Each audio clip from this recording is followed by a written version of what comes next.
गुरुवे गौरचंद्राय राधिकाय तदालये कृष्णाय कृष्ण भक्ताय तद्भक्ताय नमो नमः।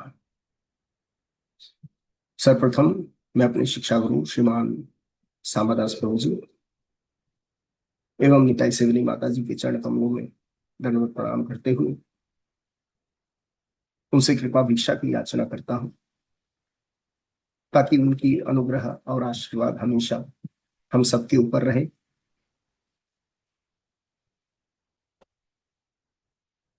पश्चात मैं श्रीमान रेमना बिहारी प्रभु को दंडवत प्रणाम करता हूँ।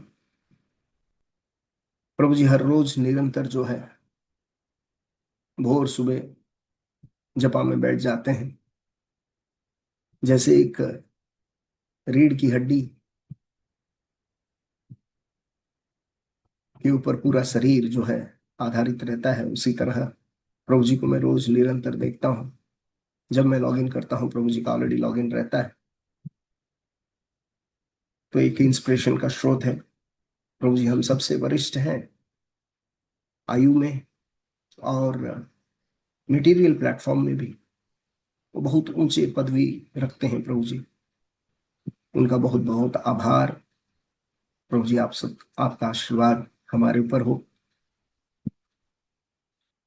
उस पश्चात मेरे समक्ष जितने भी वैष्णव मेरे से वरिष्ठ हैं और मेरे समानांतर जितने भी वैष्णव हैं, उन सबके चरणों में मैं दंडवत प्रणाम करता हूँ। आप सबकी आशीर्वाद और कृपा भिक्षा की याचना करता हूँ। मुझे मालूम है मैं आप सबको बहुत जो है डांटता हूँ, बहुत गुस्सा करता हूँ,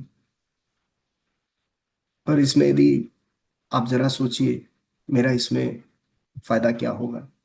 यदि मैं भगवान का नाम उच्चारण कर रहा हूँ और मैं वैष्णव अपराध के बारे में भली भांति जानता हूँ, आप सब वैष्णव हैं, तो आपके चरणों में मैं अपराध क्यों करूँ। मेरा एक ही आशा और निवेदन है कि आप सब जो हैं भगवान श्री हरि का नाम लें। जो प्रभुपाद ने हमें जो रास्ता दिया है, उस रास्ते को हम कैसे दृढ़ता से पालन कर सकें, हमारे जीवन में कुछ सुधार हो। क्योंकि पता नहीं ऐसा क्या दिन निकला, ऐसा क्या समय निकला कि हम लोग सब भक्ति पथ में आ खड़े हुए और इतनी मेहनत करने के बाद यदि हम आज इस रास्ते में आए हुए हैं और यदि हम इससे कुछ सीख नहीं ले रहे हैं, हमारे जीवन से कुछ सीख नहीं ले रहे हैं, तो उसका फायदा क्या है। मेरा बोलने का तथ्य यही है।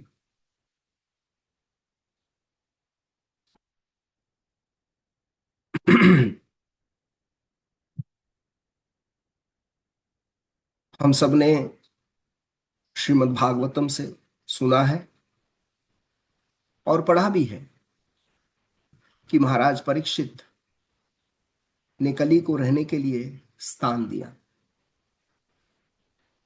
हमारे मन में यह सवाल आता होगा कि जब महाराज परीक्षित को मालूम था कि यह कली इतना दुष्कर है, इसका प्रभाव इतना ज्यादा खराब है,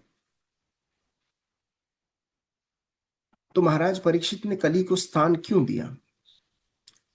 महाराज परीक्षित कली को स्थान न देते और आज ये कली इतना उपद्रव न करता। जिस तरह हमारा संदेह आता है, उसी तरह श्रीमद् भागवतम में वर्णन है कि भक्ति देवी का भी संदेह हुआ और भक्ति देवी का ये संदेह को देवर्षि नारद मुनि जो है बतलाते हैं। क्या बताते हैं? हे देवी, इस कलयुग को महाराज परीक्षित बिना सोचे समझे उन्होंने स्थान दिया। ये दुष्कर कलयुग है और ये अपना प्रभाव शुरुआत में दिखा चुका है। तो आपका प्रश्न सही है कि क्या जरूरत था महाराज परीक्षित को इस कली को स्थान देना। तो नारद मुनि बताते हैं, हे भक्ति देवी, महाराज परीक्षित जो हैं वो सारग्राही हैं। कलयुग के अंदर जो सार है, उन्होंने सार को देखा। और महाराज परीक्षित सामान्य व्यक्ति नहीं थे, वे एक राजा थे। एक राजा होने के कारण किसी के रहने का जो अधिकार है वो कैसे छीन लेते भला। तो उन्होंने सोचा कि कली कितना भी दुष्कर है, परंतु हर जीव यदि भगवान का नाम, श्रीहरि का नाम कीर्तन करेगा, उच्चारण करेगा, भगवान का, भगवान नाम का, भागवत का, भक्तों का संग करेगा, एक दूसरे भक्तों के बीच में परस्पर जो है आदान प्रदान, प्रेममयी जो रिलेशनशिप है वो यदि अच्छा रहेगा, तो भला कली क्या कर सकता है। तो नारद मुनि कहते हैं, यत् फलम नास्ति तपसा न योगेन समाधिना तत्फलम लभते सम्यक कलो केशव कीर्तनात्। महाराज परीक्षित राजऋषि थे, उन्होंने विचार किया, जो फल तपस्या से प्राप्त नहीं हो सकता, ना योग से, ना समाधि से, ना किसी पद्धति से, परंतु वही फल कलयुग में केवल कृष्ण नाम कीर्तन से प्राप्त किया जा सकता है। हरे कृष्ण कृष्ण कृष्ण हरे हरे, हरे राम राम राम हरे हरे।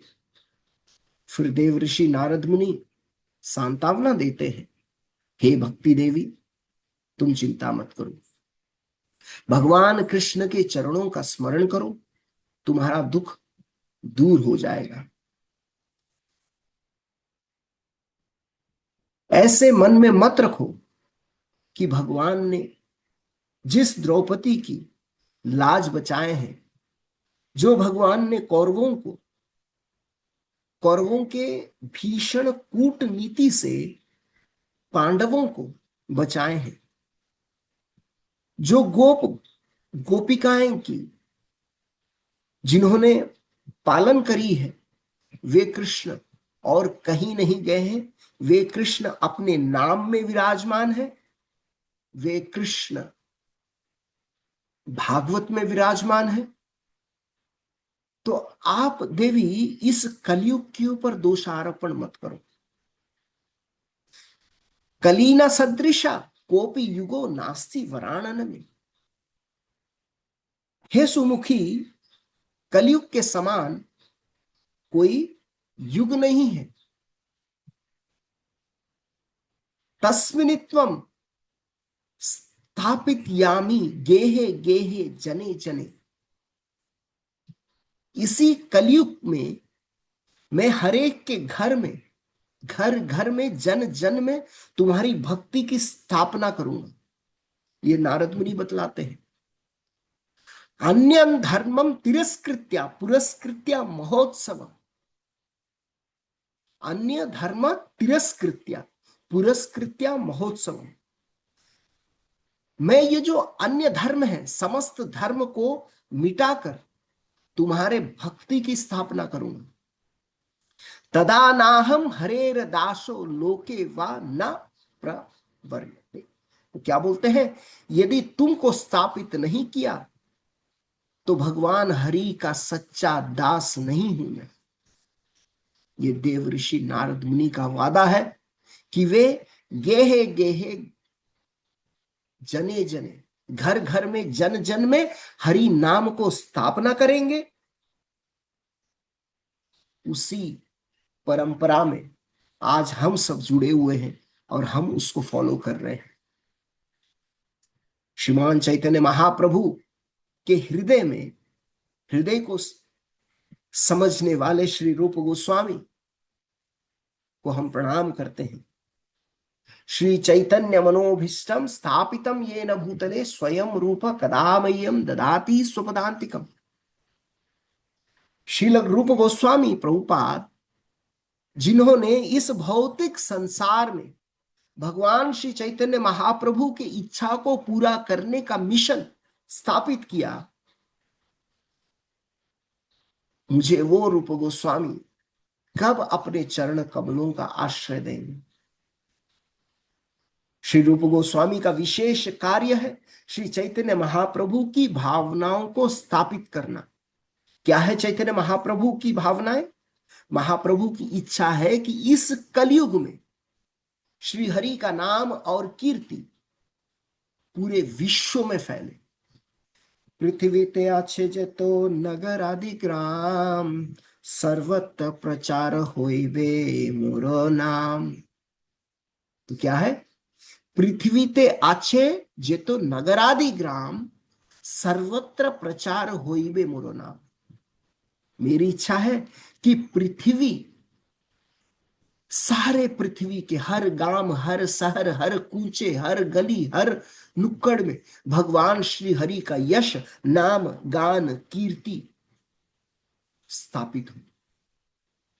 पूरे विश्व में हर गांव, हर शहर, हर कूचे में कोई भी श्री चैतन्य महाप्रभु के इनके संकीर्तन में, आंदोलन में भाग ले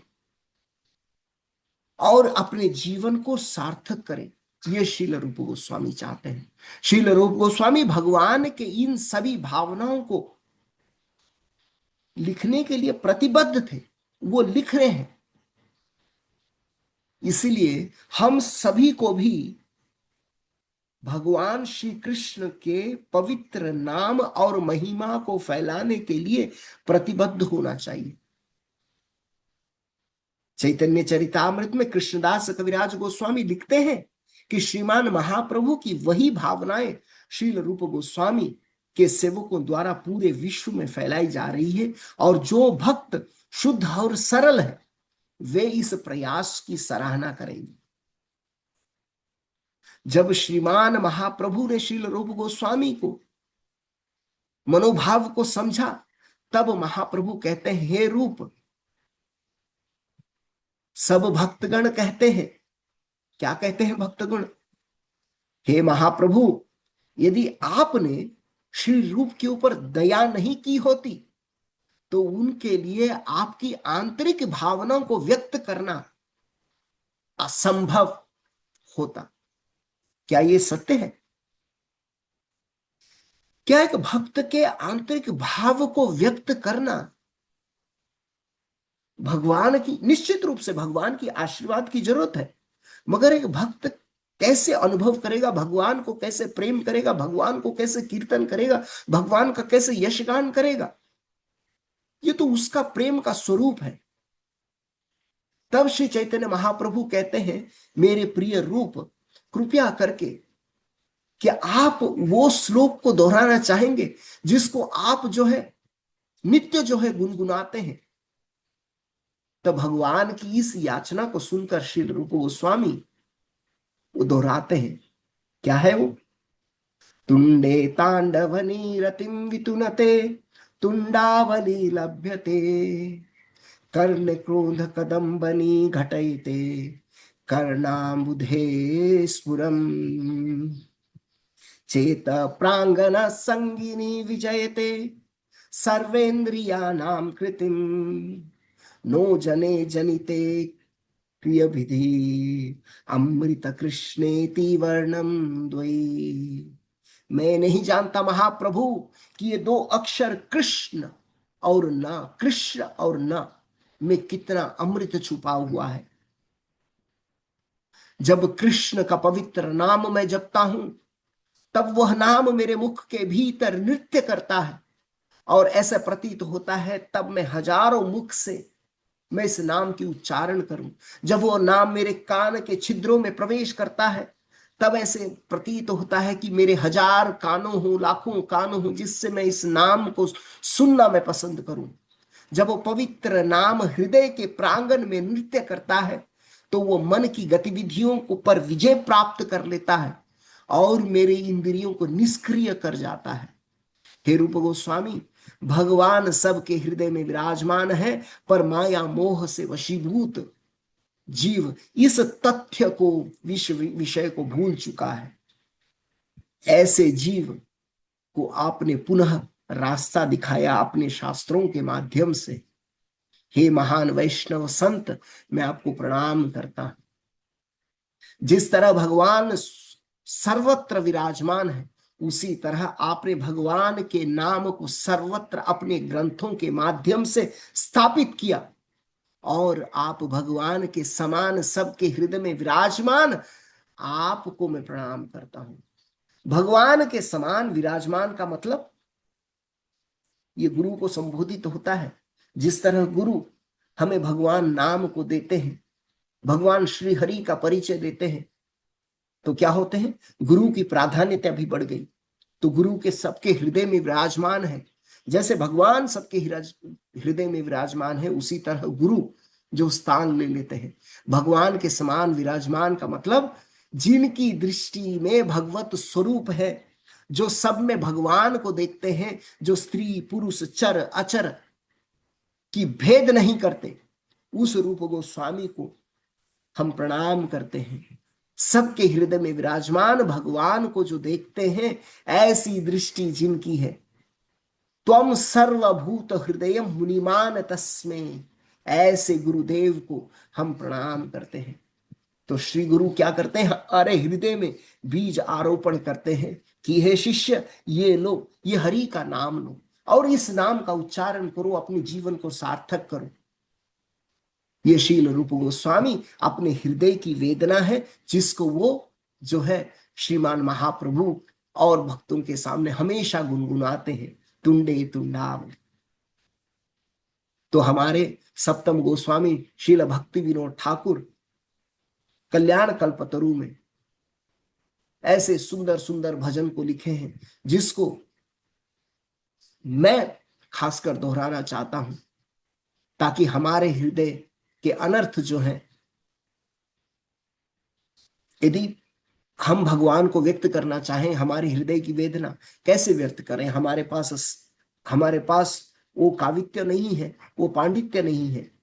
तो हम जो है भक्ति विनोद ठाकुर का ये जो भजन है, कबे श्री चैतन्य मोरो करिबे न दया, कबे आमी पाइब वैष्णव पद छाया, कबे आमे छाड़िब ए विषय अभिमान, कबे विष्णु जन हमें करिब समान, गले वस्त्र कृतांजलि वैष्णव निकटे, दंते तृण करी दाढ़ी निष्कपटे, कांदिया कांदिया जनाइब यही दुख ग्राम, संसारे अनल होइतो मागिब विश्राम, सुनिया मार दुख वैष्णव ठाकुर, आमे लागी कृष्णेर आवेदन करिब प्रचुर, वैष्णवेर आवेदन कृष्ण दयामय, इह न पामर प्रति न होबे न से दया, विनोदर निवेदन वैष्णव चरणे, कृपा करी संग लह यही अकिंचने। श्रीमान भक्ति विनोद ठाकुर अंतिम पद में लिखते हैं, विनोदर निवेदन, ये भक्ति विनोद ठाकुर निवेदन करते हैं वैष्णव के चरणों में, कृपा करी संगे लह यही अकिंचने, मुझ जैसे अकिंचन को अपने साथ में रखो। उसके ऊपर वाले पंक्ति में क्या लिखते हैं, वैष्णव आवेदन कृष्ण दयामय। यदि वैष्णव आवेदन करेंगे तो कृष्ण की दया निश्चित रूप से उस भक्त के ऊपर पड़ेगी, कितना भी पामर हो। लिखते हैं, ये है न पामर प्रति हवे न से दया। बोलते हैं ऐसे पामर के ऊपर कृष्ण की दया क्यों नहीं होगी, जब इतने सारे आवेदन पत्र आएंगे। एक मैं विनती करूं कृष्ण के सामने कि हे प्रभु मुझ पे ऊपर दया करो, मगर भले ही कृष्ण की कृपा मेरे ऊपर ना हो, मगर जब इतने सारे भक्त जो हैं आवेदन पत्र लिखेंगे, रिक्वेस्ट करेंगे, हे प्रभु आप इसके ऊपर दया कर दीजिए, इस माता जी के ऊपर दया कर दीजिए, उस प्रभु जी के ऊपर दया कर दीजिए, तो क्यों ना कृष्ण जो है उस आवेदन को ग्रहण करेंगे, क्या तिरस्कार कर सकते हैं। तो मैं आप सबके चरणों में यही आवेदन करता हूँ, यही विनम्र निवेदन है कि कृपया पूर्वक अपने संग से वंचित मत रखिए। अब सबका आशीर्वाद इसी तरह रहे, आपका प्रेम इसी तरह रहे, ताकि हर रोज मैं आपके समक्ष आके भगवान के नाम को मैं जप कर पाऊं यथाशक्ति। जितनी भगवान ने, जितनी चाबी भरी है राम ने, यह हमने सुना भी है और मैं कई बार दोहराता हूं। भगवान ने जितनी समय अवधि दिया है, उस समय अवधि में जितनी हमारी शारीरिक स्वास्थ्य जब तक ठीक है, जब तक मनोबल सही है, जब तक हमारी रीढ़ की हड्डी सही है, तब तक यदि हम इसको दृढ़ता से दे पाए, क्योंकि कल क्या होगा हमारे हाथ में नहीं है, अगला क्षण क्या होगा हमारे हाथ में नहीं है, पर अभी का क्षण हमारे हाथ में है, आज हमारे हाथ में है। तो क्यों नहीं हम इस समय का सही इस्तेमाल करें भगवान श्री हरि, क्योंकि हम आ चुके हैं, हम आए हैं, इस रास्ते में हम जुड़ चुके हैं। तो हमारा क्या हक बनता है, गुरु आचार्यों को हम क्या दे सकते हैं, क्या दे सकते हैं, हमारा शक्ति सामर्थ्य, हमारा पैसा क्या दे सकते हैं, ये सब दूर की बात है। मगर हम अथक प्रयास ये तो कर सकते हैं कि भगवान का हरि का नाम जो हम जो है नित्य लें, निरंतर लें, सबके साथ लें, इतना तो हम कर ही सकते हैं। इसी निवेदन के साथ आप लोगों से कृपा भिक्षा की याचना करता हूं। कृपया हृदय में कोई यदि मलिनता है तो उसको निकाल फेंकें और इस पामर को भी अपने संग में हमेशा रखें। हरे कृष्णा। शिल प्रभुपाद की जय।